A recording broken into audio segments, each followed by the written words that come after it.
Alô? Bem, muito obrigado. Fico lisonjeado aí com as palavras. Na verdade, eu tive uma sorte grande porque eu sou filho do pesquisador que projetou, fabricou, testou e usou o primeiro chip brasileiro há 52 anos atrás. E desde então, só na Escola Politécnica, nós formamos mais de 5.000 especialistas na área. Esse processo começa a partir de uma discussão no BNDE, em 1967, em que o Brasil já pensava e já acreditava na relevância da indústria de semicondutores. E tanto que o BNDE foi desmembrado e foi criado uma organização específica, liderada na época pelo Dr. Pelúcio e por professores de eletrônica do Instituto Militar de Engenharia, foi a FINEP. Provavelmente o primeiro contrato da FINEP foi o contrato para o estabelecimento do laboratório de microeletrônica na Escola Politécnica em 68, em que meu pai foi um dos fundadores. E em 71, o Brasil já estava fim a fim produzindo seus chips.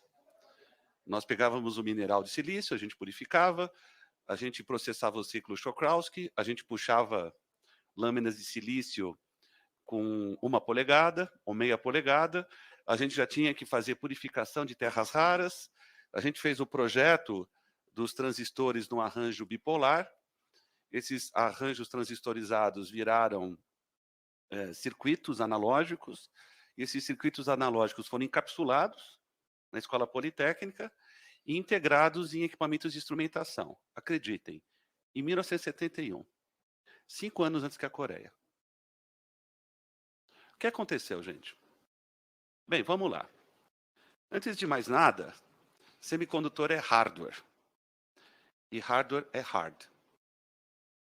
Fazer semicondutor equipara-se a um recém-projeto desenvolvido por um país parecido com o Brasil, que é a Índia, que acabou de pousar uma sonda na Lua. É rocket science. Não é brincadeira fazer semicondutor. Então, para começar, se a gente está sentado aqui, a gente não está brincando. É um jogo pesado e é um jogo hoje que cada dólar investido em semicondutor impacta 80 vezes a economia no mundo. Então, o mercado duro de semicondutores hoje está em torno de 500 bilhões de dólares. Esses 500 bilhões de dólares afetam hoje 40 tri da economia do mundo. 50% do PIB mundial é afetado por essa indústria. Bem, eu tendo a acreditar que o Brasil está entre as 10 economias do mundo. O Brasil não será a 10ª economia do mundo e vai cair fora desse jogo se a gente não investir em semicondutor. Simples assim. Esqueçam. Nós não vamos ter agronegócio competitivo, nós não vamos preservar a floresta, nós não vamos ter indústria automotiva, talvez a gente não tenha nem computadores. Caiba lembrar que, durante a pandemia, segundo informações do nosso colega Humberto Barbato, 85% da indústria eletroeletrônica brasileira sofreu com a falta de chips. 85%. Nós simplesmente mandávamos essas pessoas para casa. Nós mandávamos trabalhadores para casa porque não tinha chip. Então, semicondutor é hard e ele é o pilar fundacional da transformação digital. Gente, condição necessária para fazer transformação digital é ter chip. Se vocês não tiverem chip, vocês não vão fazer transformação digital. Esqueçam. Não tem transformação digital sem chip, sem semicondutor. E mais, os chips, eles são tecnologias inovadoras, portadoras de futuro. Capital intensivo. A gente precisa de capital intelectual humano. Isso é muito interessante. Se tem uma coisa que deu certo, tem 2 coisas que deram certo nas nossas políticas. Formação de recursos humanos. O Brasil, sim, hoje é uma fonte de capital intelectual humano em semicondutores. Tanto é verdade que os presidentes de 2 das 10 melhores empresas do mundo, a Qualcomm e a Motorola, são brasileiros, ex-alunos da USP e da Unicamp. Então, isso significa que nós estamos tendo uma diáspora de cérebros em semicondutores. Eu estive na Europa, eu estive nos Estados Unidos, eu vou para a Ásia, o que eu mais encontro lá é brasileiro, e não é pouco. Numa recém-empresa que eu fui na Holanda, me encontrei com 20 brasileiros lá.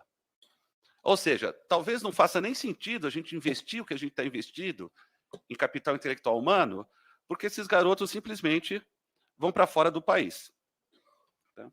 Eu acabei perdendo o meu horário. Quanto tempo eu tenho agora? 4, tá? Então, nós temos que investir em capital intelectual humano. Isso deu certo. Queria agradecer ao Henrique Miguel, estou vendo o Guilherme, parece que tem um edital na rua para formação de mais cientistas, mais pesquisadores em chip. Se tem uma coisa que deu certo, foram as políticas de formação de recursos humanos, e quando deu errado, a universidade assumiu seu papel.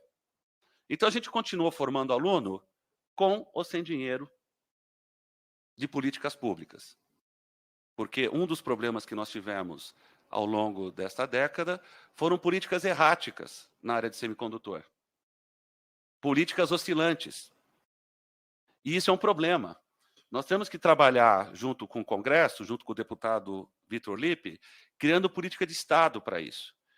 E nós temos que ter muito apoio do Legislativo para isso. Nós temos que investir em capital intelectual humano. Nós temos que investir em capital intelectual, patentes. Nós temos que flexibilizar. Eu pergunto para os senhores, acabei de acessar a internet. Nós estamos com 380 bi de dólar em reserva cambial. 380 bi para pagar juro. Estados Unidos, 52 bi. Europa, 18 bi. China agora acabou de jogar 40 bi. Por que eles estão jogando toda essa grana em semicondutores? Porque não vai adiantar ter reserva cambial. As economias vão morrer se não tiver chip. E essa percepção estratégica não caiu a ficha ainda no Brasil. Não caiu a ficha sobre o impacto que a indústria de semicondutores tem na segurança econômica do país. A gente fala de segurança alimentar, a gente fala de segurança estratégica, defesa. Nós não estamos falando nisso. O que nós estamos falando agora é sobre a segurança econômica desse país. Então, assim, não há free lunch. Se esses países estão investindo hoje, é porque eles estão comprando o futuro deles. Simples assim. Tá? Agora, lembra, semicondutor é hard. Demora tempo também. E nós não estamos sabendo aproveitar o nosso capital intelectual humano, nós não estamos sabendo aproveitar a nossa demanda, e não se esqueçam, a gente precisa, para fazer chip, junto com o Vietnã. Se a gente explorasse esse mercado, a gente anularia, deputado. Eu gostaria de colocar mais 2 ideias fortes. A primeira é o papel das universidades nesse jogo. É um equívoco, por se tratar de hard rocket science, não imagina. As universidades têm um papel fundamental, não só na formação de recurso humano, mas na cobertura de tecnologias finas. Eu realmente faço chips há 50 anos. Eu fiz chips durante a Guerra Fria. Lá na época eu era garoto, eu lembro que eu era em microprocessadores de alta performance.